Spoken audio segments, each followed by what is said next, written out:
Service d'information, 136-99e. Index AI, AFR 57/25/99. Documents publics. Paris, le 20 juillet 1999. Embargo pour la transmission, 10h GMT, 20 juillet 1999. Togo, il est temps de rendre des comptes. Remarque de Pierre Sanet, secrétaire général d'Amnesty International. Mesdames et messieurs, bonjour et soyez les bienvenus. Amnesty International entre en campagne aujourd'hui pour intensifier sa lutte contre l'impunité au Togo et lance un appel à la communauté internationale qui est le suivant. Togo, il est temps de rendre des comptes. Il y a 7 ans, le 23 juillet 1992, Tavio Amorin, membre du Haut Conseil de la République et président de la Commission des affaires politiques, droits de l'homme et des libertés, était abattu dans les rues de Lomé. 2 jours plus tard, il sera évacué agonisant sur un hôpital de Paris. Il y mourra 4 jours plus tard à l'âge de 34 ans, laissant une veuve et un enfant tout juste âgé d'1 an. À Paris, le gouvernement français avait alors déploré la mort de Tavio Amorin, condamné l'agression et affirmé vouloir que les auteurs de l'attentat soient découverts et traduits en justice. Aujourd'hui, 7 ans plus tard, nul n'a été arrêté et la famille de Tavio Amorin attend toujours que justice lui soit rendue.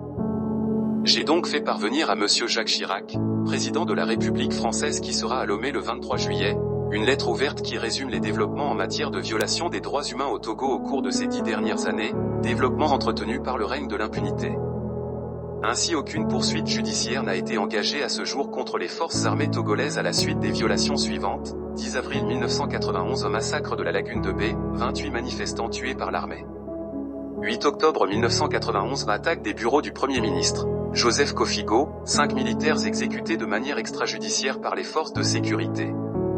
5 mai 1992, attentat contre Olympio Gilles Christ, 4 personnes tuées par l'armée. 19 janvier 1993, marche de la paix à Lomé, plus de 20 personnes tuées par l'armée. 25 mars 1993, à la suite d'une attaque contre le régiment interarmes togolais, au moins 20 personnes exécutées de manière extrajudiciaire par l'armée. 27 août 1993, 21 morts en détention à la gendarmerie de Blita parmi les 40 personnes arrêtées la veille. À Agbandi au lendemain de l'élection présidentielle. 6 janvier 1994, 48 prisonniers, dont 36 civils et 12 militaires, exécutés de manière extrajudiciaire par l'armée au quartier général du régiment interarmes togolais. 13 février 1994, Gaston Edet, député, enlevé et tué par l'armée avec 2 militants du Comité d'action pour le renouveau, CAR. À ces massacres s'ajoutent, au cours des années suivantes, des assassinats ciblés.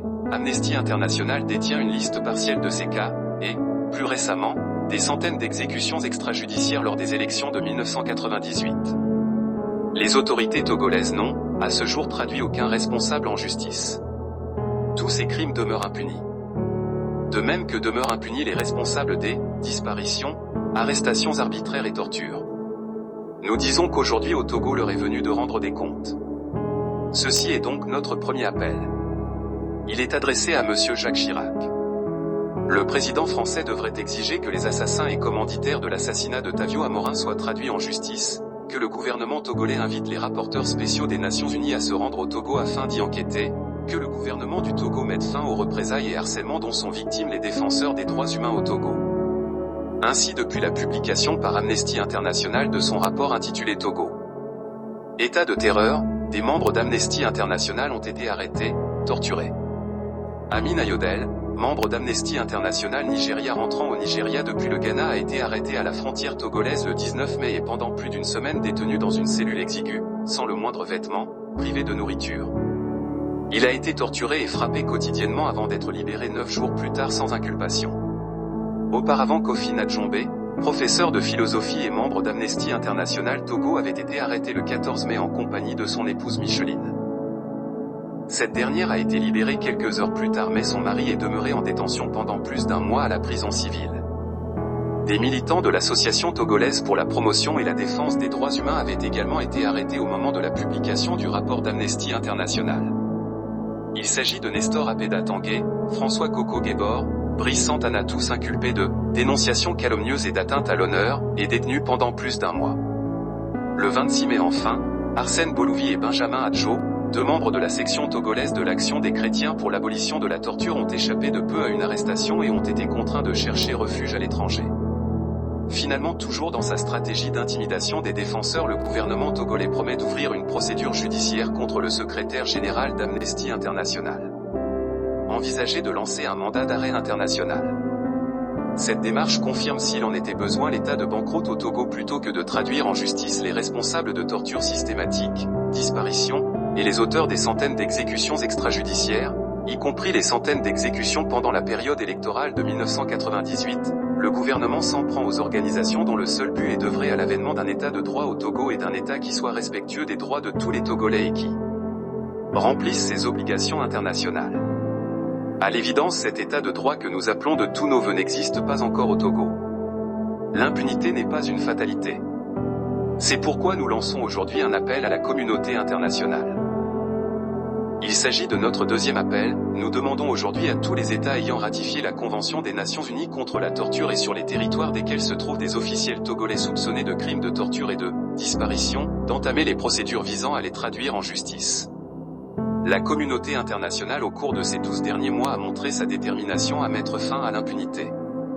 Elle a adopté les statuts du tribunal pénal international. Le général Augusto Pinochet a été arrêté en Grande-Bretagne à la demande de la justice espagnole. Slobodan Milosevic a été mis en examen.